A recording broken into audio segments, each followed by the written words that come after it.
ओम श्री परमात्मने नमः। समर्थ रामदास स्वामी रचित मनोबोध श्रृंखला की 83वी कड़ी। मूल मराठी श्लोक। जेणे जाळीला काम तो राम ध्यातो, उमेसी अति आदरे गुण गातो. बहु ज्ञान वैराग्य सामर्थ्य जेथे, परी अंतरी नाम विश्वास तेथे। हिंदी अनुवाद। जहाँ काम दाही भजे राम जी को, सुनावे कथा भक्ति से पार्वती को। जहाँ ज्ञान सामर्थ्य वैराग्य भी है, वहाँ राम में पूर्ण विश्वास भी है।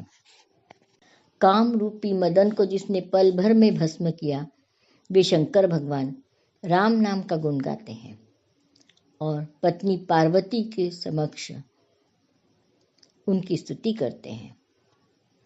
इस तरह श्लोक में एक दूसरे को सम्मान देने की बात कही है। एक किस्सा हमेशा सुनाया जाता है, धोनी ने सुनाया था। आपकी अदालत प्रोग्राम में किस्सा सुनाया गया। मनोज तिवारी और धोनी दोनों में बहुत दोस्ती थी और आज भी धोनी उनसे उसी तरह से मिलते हैं जिस तरह पहले मिला करते थे। तो एक बार उन्होंने अमिताभ बच्चन जी से मुलाकात करने की इच्छा जाहिर की। मनोज तिवारी व अमिताभ जी शूटिंग कर रहे थे, पास पास में ही उनके स्टूडियो में शूटिंग चल रही थी। तो धोनी जी ने उनको बोला, मनोज तिवारी को, मुझे अमिताभ बच्चन जी से मिलना है। अमिताभ बच्चन जी को भी खबर पहुंचाई कि धोनी आपसे मिलना चाहते हैं। वो उनसे मिलने निकले तो उन्होंने देखा कि अमिताभ बच्चन खुद धोनी से मिलने आ रहे हैं। तो इस तरह दो दिग्गज लोग एक दूसरे को सम्मान दे रहे हैं। उसी प्रकार भगवान शंकर राम जी को सम्मान देते, राम जी भगवान शंकर जी को सम्मान देते थे। हमारे जीवन में भी हमने एक दूसरे को सम्मान देना ही चाहिए। प्रभु राम पर विश्वास हो तो ज्ञान वैराग्य सामर्थ्य अपने आप हम में आ जाते हैं। अब्दुल कलाम जी भी कहते थे कि सपने देखो। जब आप सपने देखोगे, अपने सामर्थ्य पर विश्वास करोगे, तभी तो सपने पूरे करने के लिए कुछ कोशिश करोगे। भारत में जब आदिल शाही और निजाम शाही की दहशत थी, उस समय एक महिला ने सपना देखा। ऐसी महिला ने जिसके पति व पिता दोनों ही यवनों की चाकरी करते थे। स्वराज्य का सपना देखा। सिर्फ देखा ही नहीं, उसे मूर्त रूप देने के लिए अपने बेटे के मन में स्वराज्य की तीव्र इच्छा जागृत की। केवल 16 वर्ष की उम्र में उस बेटे ने तोरना किला जीता। सरल नहीं है काम। वह माता थी जीजा माता और वो बेटा था शिवाजी महाराज।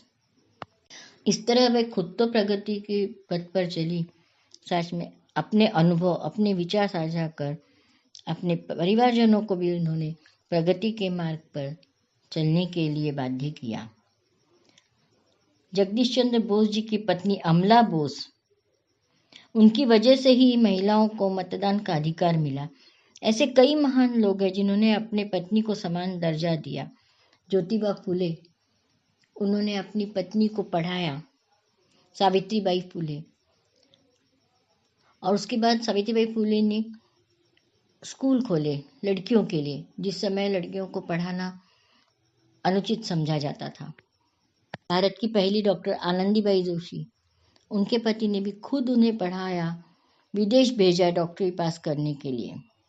भगवान शंकर जी वैरागी थे। कोई गहना उनके शरीर पर नहीं था, पर उनका सामर्थ्य यही उनका गहना था। उनकी बुद्धिमत्ता उनका गहना था।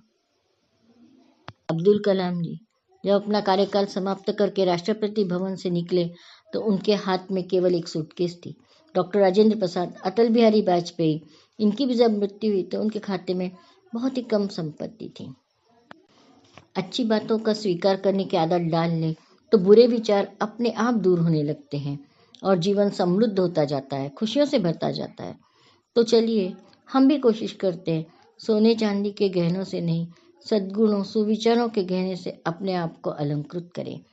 जय जय रघुवीर समर्थ।